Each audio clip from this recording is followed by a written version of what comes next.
자, 라이브 방송 듣고 계신 분들의 경우는 DB하이텍 일부 뭐 차익 실현하셔도 될 것 같아요. 57,000원에 저게 험해수가 아니어서 체결이 된다라고 한다면 그렇다면은 시간에서 눌릴 가능성이 좀 있죠.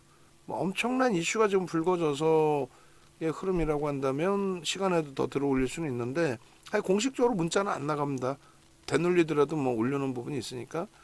근데 오늘 신한 쪽에서 물량 잡아간 부분이 거의 뭐 130만 주, 60만 주 정도가 되는데 우리는 벌써 이 부분에 대해서 행동주의 펀드의 매수세 유입까지도 한번 열어놓고 한번 해석을 해보자라고 설정을 했어요. 지금 그 한미반도체 DB하이텍이 우리 입장에서 같이 움직였고 개장 초부터 그리고 이제 DB하이텍 쪽은 또 다른 여러 가지 이슈를 좀 보자라고 했는데 오늘 창구 동향이나 이런 부분 보시면 아예 대놓고 신한 쪽에서 매수를 잡아가는 흐름이 연출이 됐죠. 거기에 아주 대놓고 삼성 창고는 차익 실현이죠. 차익 실현으로 추정되는 물량을 많이 내놨고 그리고 한투도 장중에 매도 우위가 한 10만 주 정도 됐었는데 한투 쪽도 매수로 전환이 됐어요. 원체 강하게 들어오니까 좀 매도 물량 쪽이 뭐 만주 단위 이렇게 쭉 걸려놓고 있는데 15초 동안에 험해수로 빠질 것 같지는 않고 이렇게 된다면 저 물량을 위에서라도 잡아가겠다라고 이렇게 만약에 마감이 되는 거라면 그러면은 아무래도 어느 쪽인가에서 액션이 나올 것 같은데요. 어느 쪽인가에서.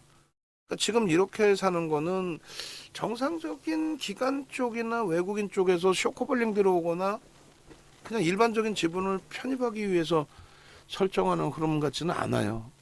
변동성 완화 장치 발동이 됐습니다. 이렇게 되면 이거는 험해수라고 보지 않습니다. 이걸 험해수로 빼버리면 금융당국에 좀 제재를 받죠.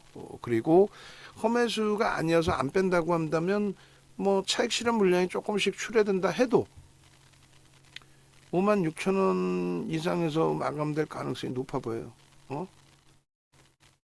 그 이후의 결론은 두 가지로 뭐 어차피 위냐 아래냐의 흐름인데 나뉘어지는 부분에 있어서는 신한 쪽이 이렇게 들어온 이후에 월요일날 안 들어오면 거래가 또 갑자기 둔화되겠죠.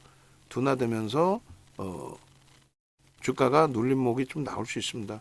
그러니까 그게 제일 어려워요. 거래가 계속 터져 있는 상황이 아니기 때문에 그래도 주간 단위의 흐름에서는 좀 이렇게 볼 수 있으니까 누적 수급도 있고 거래가 이제 뭐 5매 20매매 넘기고 또 이날 대량 거래 터트린 이후에 꼬리 부분을 이제 감싸안고 들어올려서 거래는 일단 추이적으로는 살아있다. 월봉 기준도 뭐 이렇게 볼 수 있잖아요. 근데 일본 기준에서 이걸 견딜 수 있겠냐는 거지. 거래가 급감을 하면은 적은 물량에도 막 휘둘리고 그래요. 그리고 이슈가 많아요. 뭐 물적 분할 이슈도 있고 뭐 여러 가지. 근데 물적 분할은 지금 아마 저희가 링크를 새로 올려드렸을 텐데 링크 올려드렸나요? 물적 분할에 대해서 어제 기준에 DB하이텍에 대해서 강하게 말씀드렸던 거. 어제는 강하게 말씀드리면서 거래량 없으니까 싹 정리합시다. 손절합시다 했어요. 그 오늘 굉장히 높은 가격에 재편입을 했고 그 부분에 대해서 저점에서 매도를 하고 그리고 위에서 오히려 매수를 하는 기준에 죄송스러운 부분이 있죠. 당연히 죄송스럽습니다만 원칙 범위 지켜내고 대처를 하면 돼요. 오늘의 거래가 정확히 따지면 우리가 기준 잡은 게 뭐예요? 900만 주에 대한 79, 63, 70% 600만 주 수준의 기준 600만 주에 대한 설정 범위의 기준 그리고 지금 임직원방에 올린 거 활용하지 마시고 냅둬 놓으세요.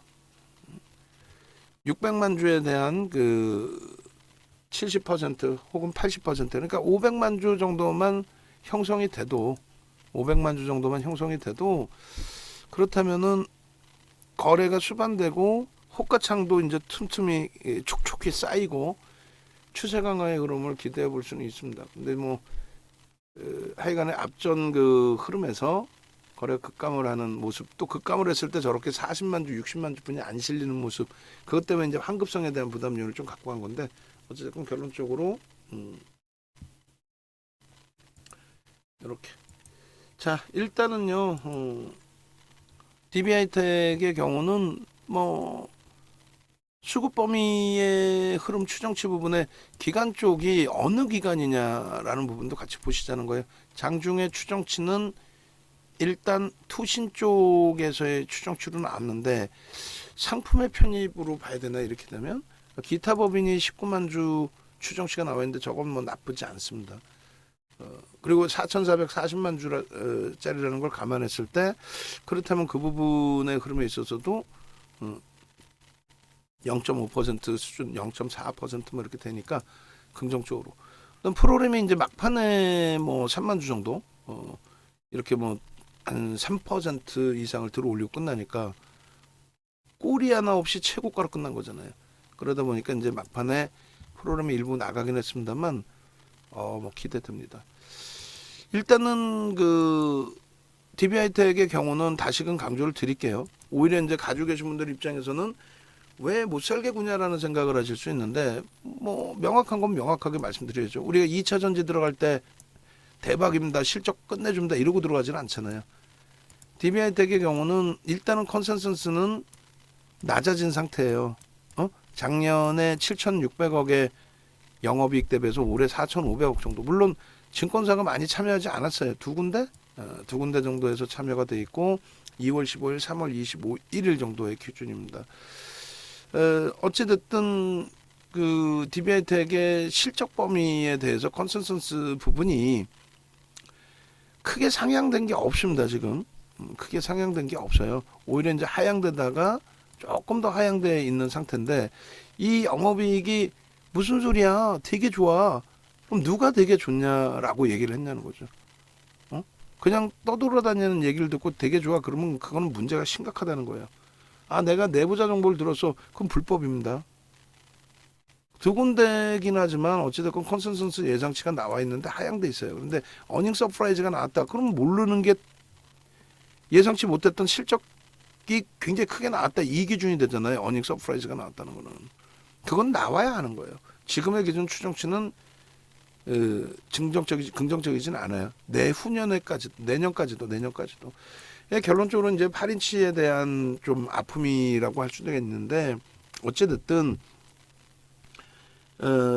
DB하이텍뿐만 아니라 이제 삼성전자, 뭐 SK하이닉스 오늘 변동성 매매 기준에 한미반도체 전부 이제 우리가 들여다 받고 매매를 했단 말이에요.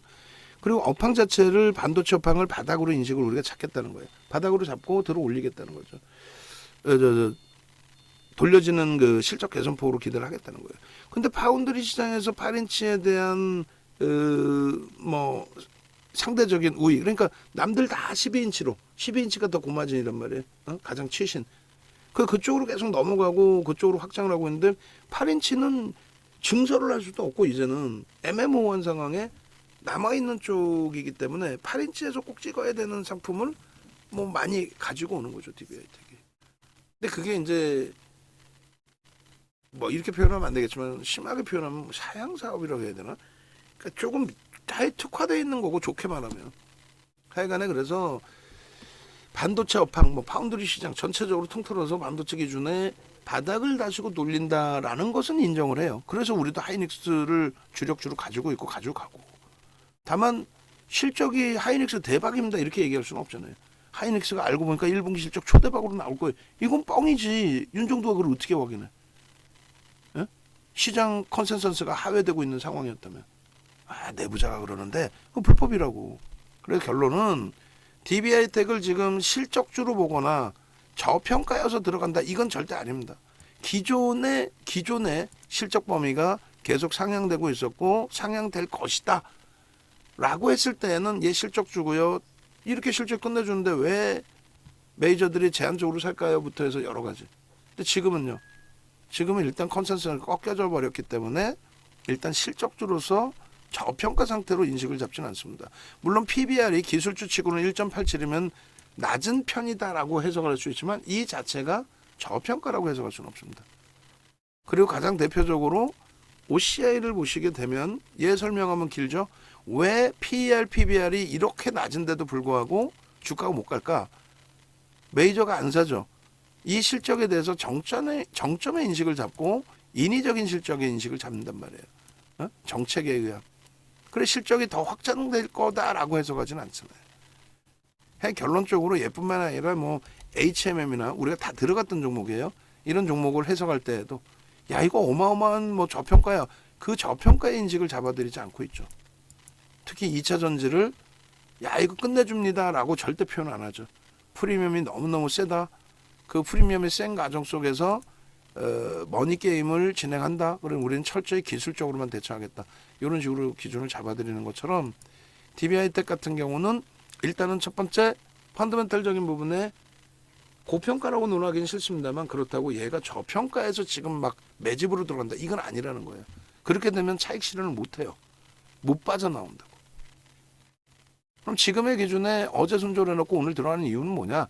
어제는 손절도 공식적으로 문자 단문 문자 보내서 야 저기 있잖아요. 얘 다 팔아요. 이런 개념보다도 현금 비중 없으신 분들 또 현금 비중 있더라도 왜 변동성 없고 거래대금 없는 종목에서 묶여 있습니까?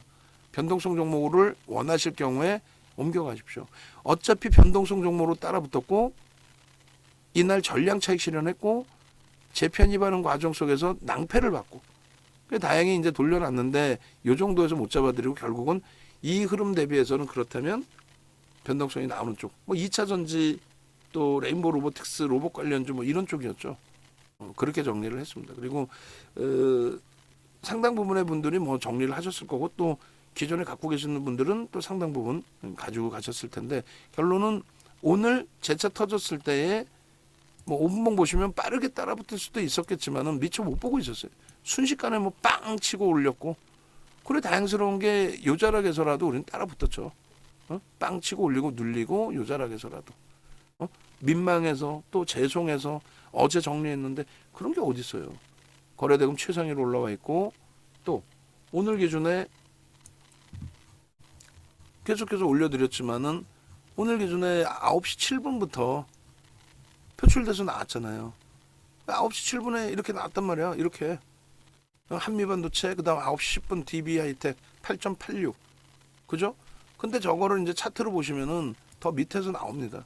그렇게 계속 10%에서 맴돌고 있는 거를 그거를 우리가 어떻게 기준을 잡아요?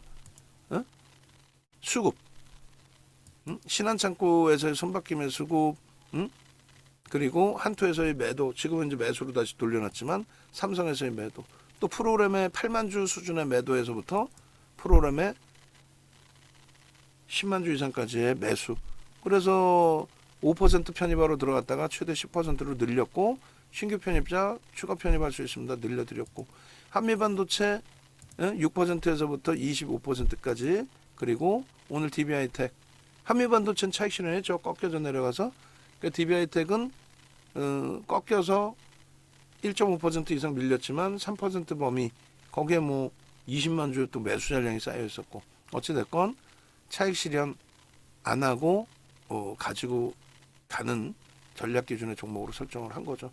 결론적으로 이 종목 검색기에서 이렇게 터져 나오는 흐름을 놓치시면 안 된다는 거예요. 인간 윤정도보다도 기계적인 윤정도를 믿으시라는 얘기고 그리고 태민 선생님께서도 이 비중이 굉장히 좀 많으신 편이고 또 다행히 전략을 굉장히 잘 꾸리셔서 수익도 굉장히 높아지신 상태예요. 요번 그 흐름에서는 명확해져야 됩니다. 우리가 명확해져야 돼요. 이거 지금 말씀드린 것처럼 저는 기술적으로만 대처를 하겠습니다. 고평가라고 할 수는 없겠지만은 그렇다고 저평가여서 이 종목을 끝까지 가져가겠다라는 설정보다는 DB하이텍의 경우는 이제는 기술적으로 대처를 하자. 거래량이 거래대금 최상위로 지금 끌려 올라왔단 말이에요. 거래대금 지금 현재 8, 9, 10, 11, 12 한 뭐 10 몇 일 것 같은데 12 전후 거기에 프로그램 순매수도 뭐 나쁘진 않습니다. 그래서 그 거래량이 유지가 되느냐 최소 지금 정도는 아니에요. 더 900만 주 이상 막 터져주면 그럼 그때는 변동성으로 대처를 하는 거고 변동성 매매로 만약에 지금의 기준처럼 600만 주다 이 정도여도 뭐 3천억이면 나쁘지 않습니다. 그럼 이건 추세 매매로 대처를 합니다. 변동성 매매는 이런 거래가 어느 정도 계속 유지돼야 돼요. 유지될 수 있겠느냐? 지금 시장 난리가 아닙니다. 거래대금들이 난리가 아니에요. 오늘도 에코프로 BM은 9,550억 터졌어요. 어제 2조. 코스닥 거래대금이 5조 미만이었잖아요. 코스닥 시장 보시면 거래대금이 5조 미만이었다고. 이게 우스운 것 같아요. 갑자기 뜬금없이 윤정도가 막 방송 갖고 나가서 이거 막 그냥 보여드리는 것 같아요. 이거 보세요. 코스닥 거래대금이 5조 미만인 날들이 나와서 4조 3천억. 근데 이 4조 3천억의 거래대금이 어제 같은 경우 얼마나 터집니까? 18조가 터져요. 근데 더 중요한 거는 4조 3천억이잖아요. 응?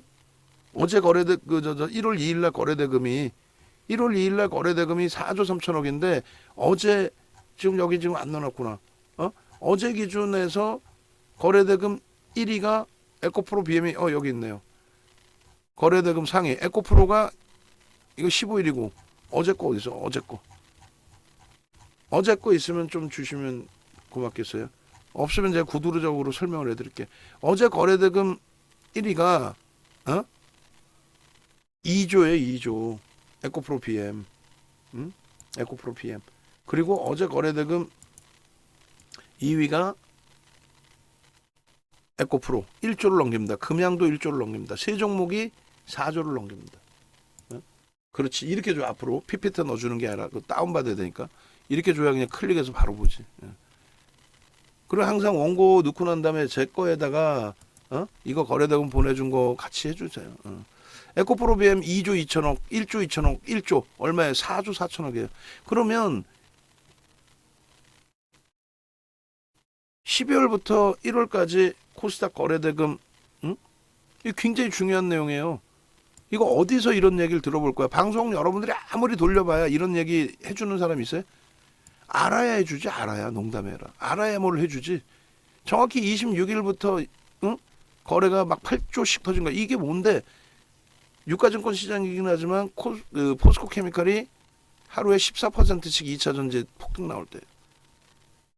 요 기준에 4조 미만이라니까. 요거 좀 이따 그 차트 한번 나 이렇게 올려놓을 테니까요. 캡처 좀 해주세요. 그러니까 1월 2일 날 얼마가 터졌는지 부분에 대해서 이쪽으로 해놔야겠다. 이 글씨가 보이려나? 안 보이나? 이쪽으로 해놓을까? 이래도 글씨가 안 보일 것 같은데. 5자 나오는 거 이쪽으로. 이걸 어떻게 해볼까? 이게 5조예요. 어찌됐건 이게 5조라고 치고 5조 미만인 날들이 이렇게 있단 말이에요. 그리고 1월 2일 날 화살표 딱 해갖고 이날 4조 3,680 이거 제가 캡처하면 됐다. 내가 배웠으니까. 이렇게 해서 F 맞나? 그렇게 해서 내가 지금 캡처해 줄게요. 이거 무지하게 중요한 내용입니다. 어디 가서 이런 내용 들어볼 거예요. 농담이 아니라. 어제 같은 날 종목 세 개가 어떻게 됐어요? 4조 4천억을 터뜨리죠. 코스닥 1월 2일 날 거래대금보다 종목 3개가. 근데 그게 꺾일 흐름이냐라고 했을 때 생각해 보세요. 그 꺾일 흐름인가? 거래대금이 꺾여?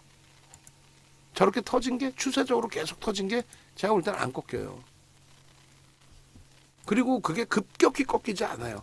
그러니까 2차 전지가 정점을 찍어도 급격하게 당장의 폭락으로 연출되는 경우는 드물고 2차 전지뿐만 아니라 항상 그래왔고 그리고 그것이 폭락으로 연출이 돼도 가격 반발력이 세게 나옵니다.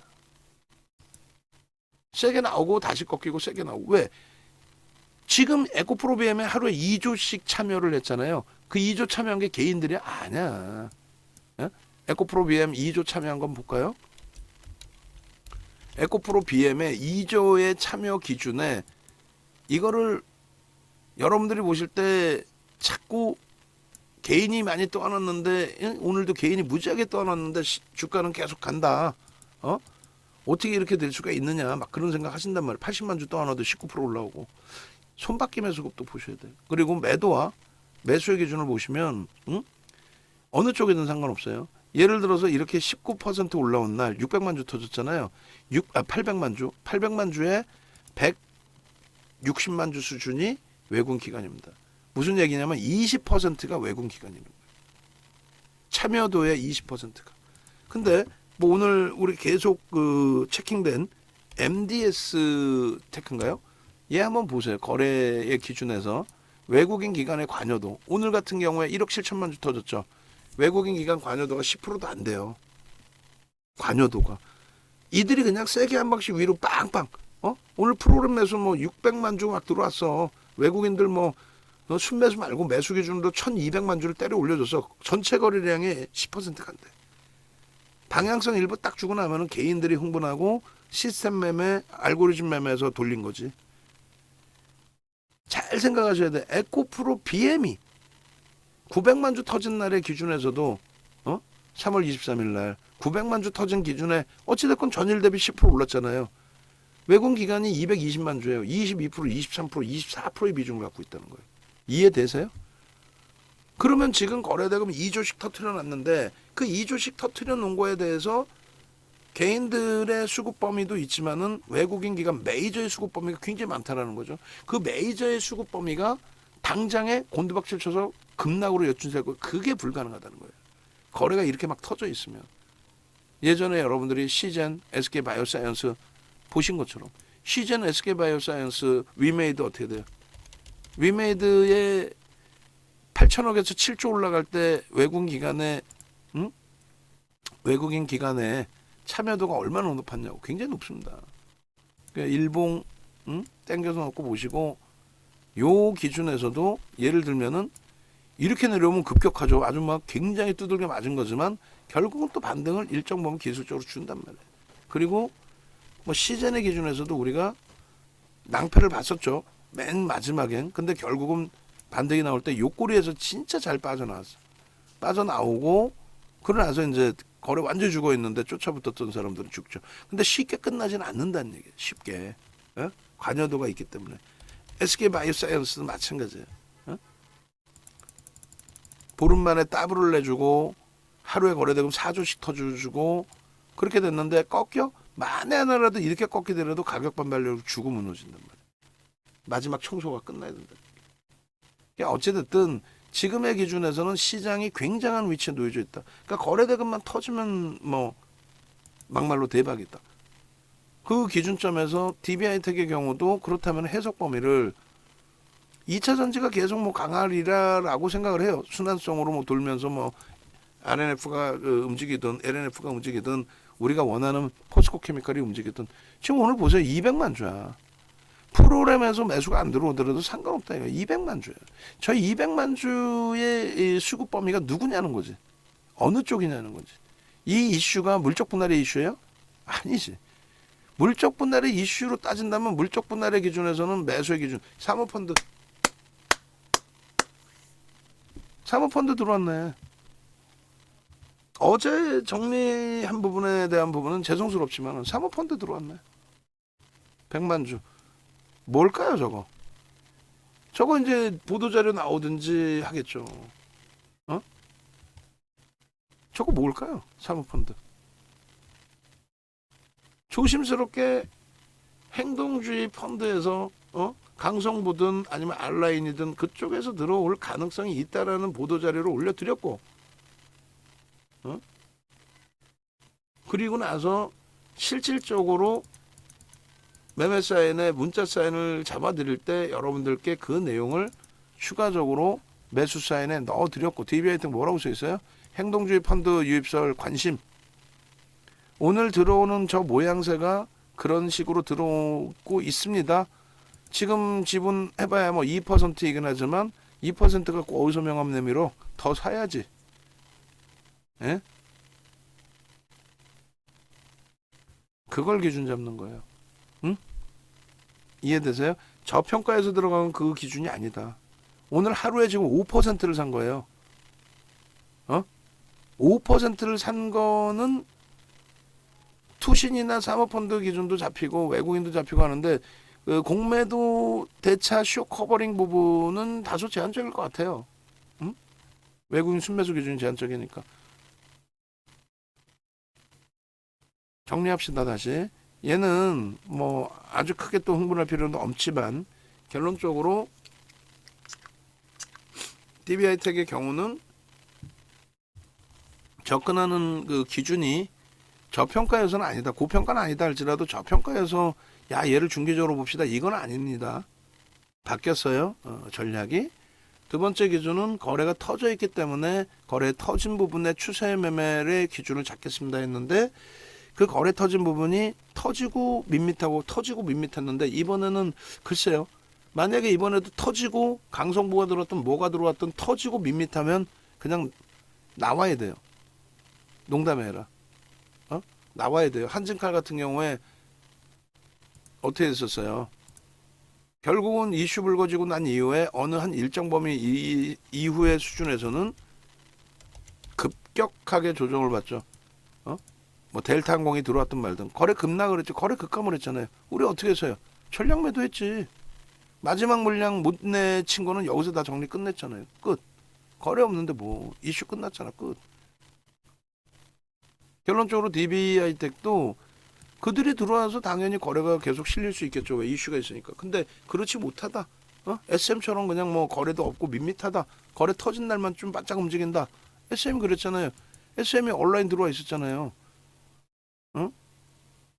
그러면 얘도 마찬가지예요. 나중에 뭐 하이브하고 뭐 같이 빵 하고 터진 걸 뿐이지. 이거 조심하자 그랬잖아요. 14만 7,400원 다 털고 나온 거 아니에요, 우리는. 결론은 여기까지 온라인이 없었나? 수급이 없었나? 다만 우리는 여기서 들어갈 땐 9만 원 찍고 수급이 더 들어왔는데 왜 밑에 있니? 그래서 6만 원, 7만 원, 8만 원 다 산 거고. 또 라이크 기획에서 조기에 라이선스 계약 취소를 하겠다. 라고 하니까 그 부분에 대한 펀더멘털 개선 폭까지 본 거고. 저평가는 아니다. 그러나서 이거는 덤이었고 덤. DB하이텍도 마찬가지예요. 지금 잘 판단하셔야 돼요. 뭐 실적이 좋다 그건 아닙니다. 그렇게 가면 정리 못해요. 기술적으로 대처한다. 물적 분할은 호재다. 농담하는 게 아니에요. 물적 분할은 이번에 통과된다고 분명히 윤 정도는 말씀드렸어요. 물적 분할을 통과될 가능성이 제가 판단할 땐 99%입니다. 통과됩니다. 물적 분할은.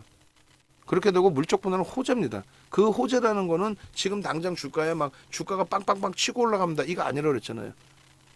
LG화학이 물적 분할 발표하고 폭등이라고 그랬죠. 물적 분할 때문에 조정받은 적이 LG화학이 없어요. 없는데 정치권에서 그거를 악용을 했을 뿐이라고 말씀드렸어요. 그러니까 LG화학도 어차피 늦어진 거 봅시다. 그리고 시간의 거래도 한번 봅시다. 시간의 거래 보면은 어떤 흐름이 나올지 뭐 조금은 가늠해 볼 수 있겠죠. 일단 LG화학의 이 그림도 그때 보여드렸잖아요.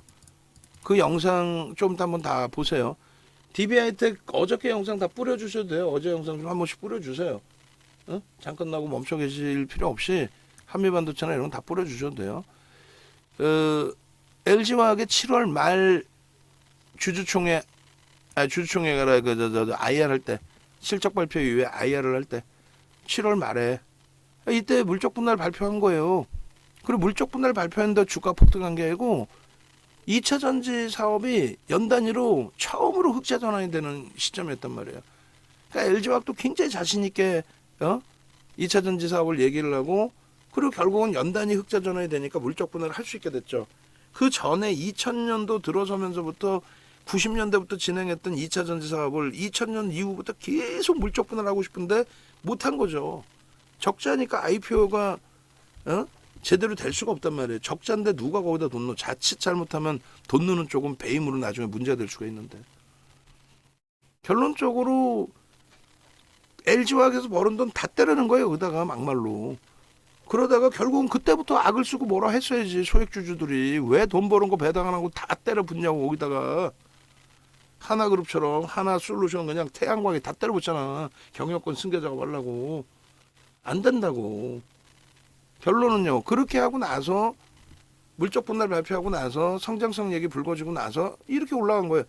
근데 지수가 지수가 이 당시에 이렇게 무너졌단 말이야. 무너졌다기보단 올라갔다 밀리고 올라갔다 밀리고 올라갔다 밀리고 거의 비슷하게 움직였고 2차 전지주들이 다 똑같이 움직였고 그리고 이 당시 기준에 예를 들어서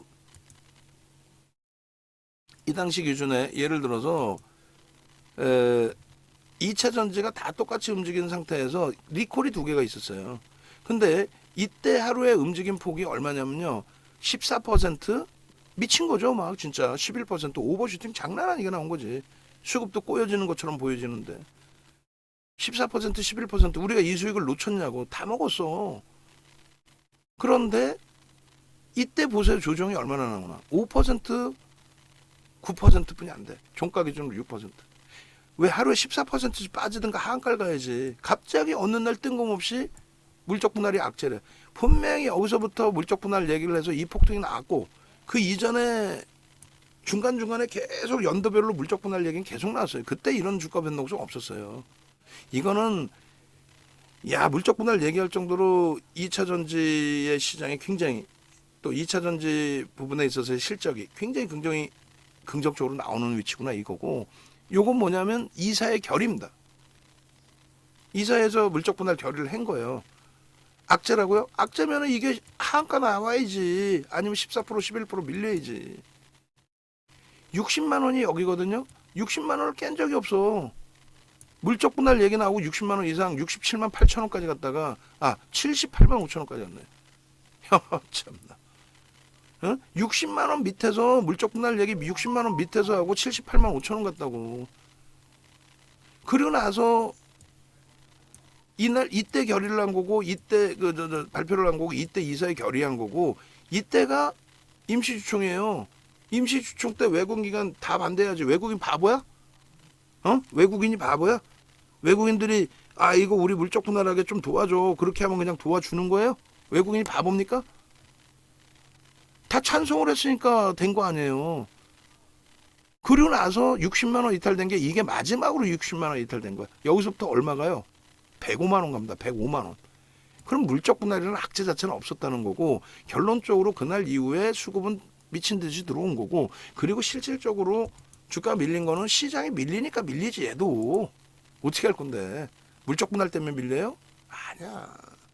많이 올라가서 밀렸던 것 뿐이고. 그리고 결론은요. LG화학의 기준에 지금 시가총액이 60만 원일 때 7천만 주짜리니까 40조. 42조가 아니잖아. 60만 원 미만이었으니까 40조에서 지금 현재 기준에 48조 7천억.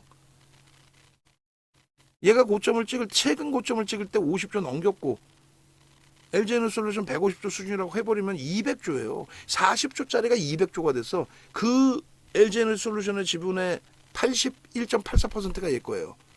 그 중에 10%는 블록딜을 한다고 이야기를 꺼내놨어. 그런 상태에서 시장은 2,500, 2,600 넘어가기 시작하면 블록딜 진행하겠지. 50조짜리에 10조가 현금이 들어오는데, 그리고 또 70%가 남아있고. 그게 악재입니까?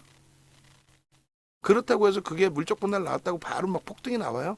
인적 분할은 그런 경우가 있어. 왜냐면 유통 물량이, 그러니까 시가총액이 쪼개지니까 그것에 대한 착시 현상, 그리고 지주사로 전환되는 부분의 흐름.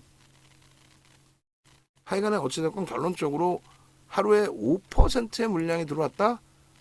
이것이 연속성을 띨 수 있게끔 공격적인 투신이나 사모펀드에서 윤정도가 벌써 딱 감이 잡히잖아. AI가 미처 못 잡는 부분까지 잡잖아요. AI는 기계적으로 잡아내고 윤정도 수식대로만 움직이고, 거기에 탈퇴가 나오더라도 윤정도가 한 템포 더 계산을 해보고, 최악의 경우는 다시 잘라내더라도. 결론은요, 지금 나쁘지 않다라는 거예요. 나쁘지 않다.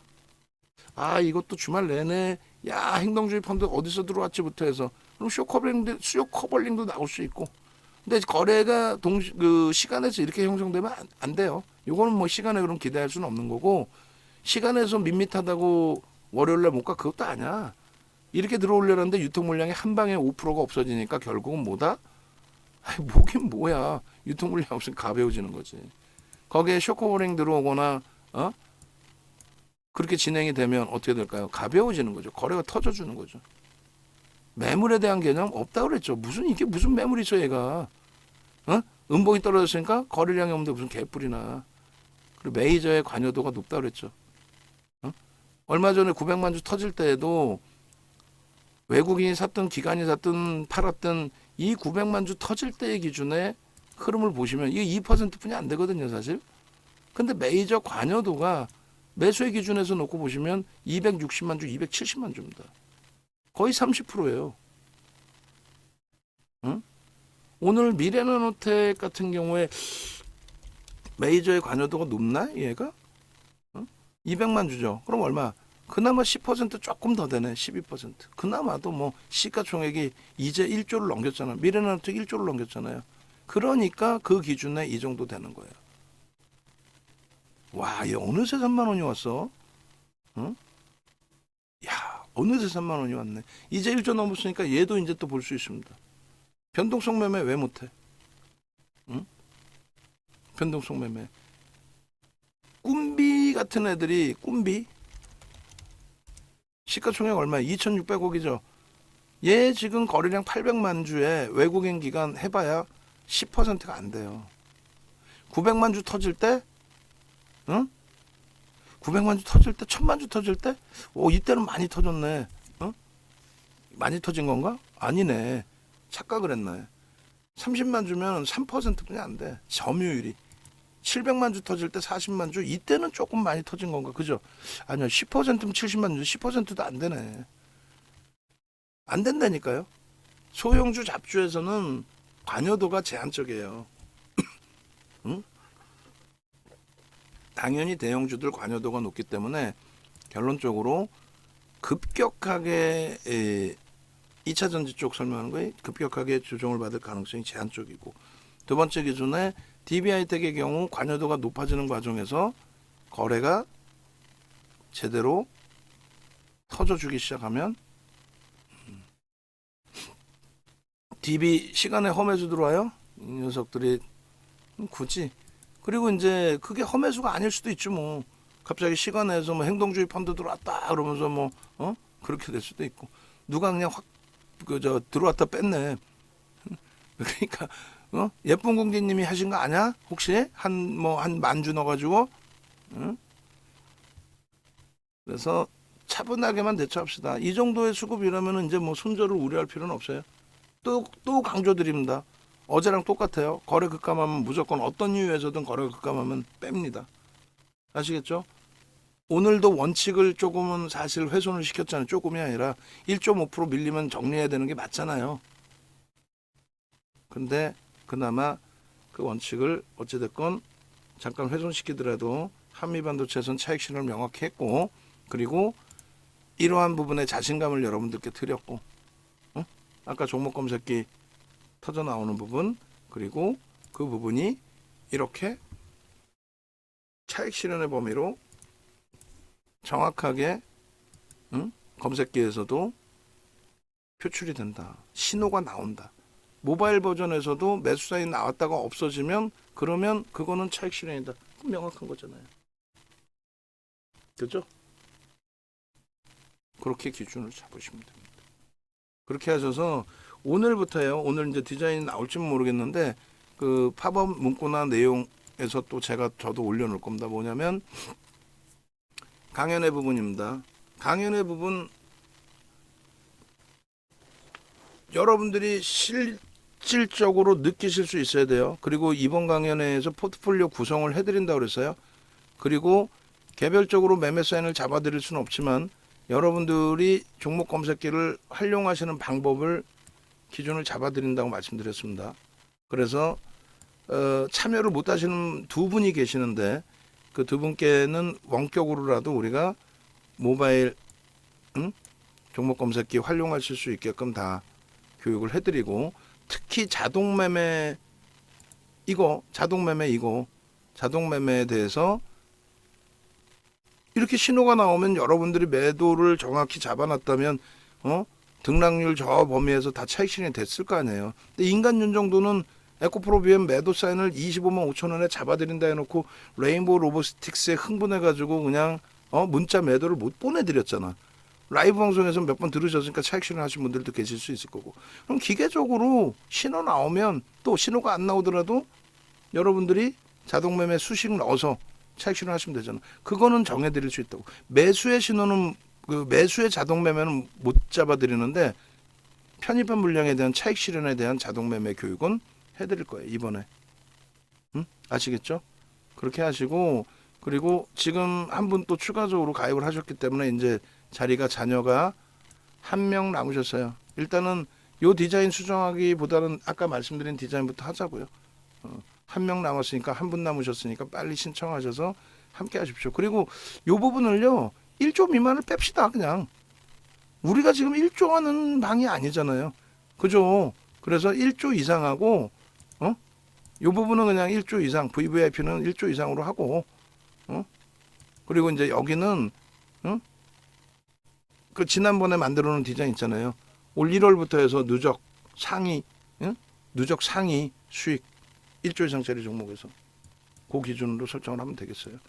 그래서 좀 이 좋은 장에 함께 좀 수익 좀 내시자고요. DB하이텍 전략이 굉장히 길어졌는데 올려드리고, 그리고 전체 시장 간단하게 정리하고 마무리 짓도록 하겠습니다.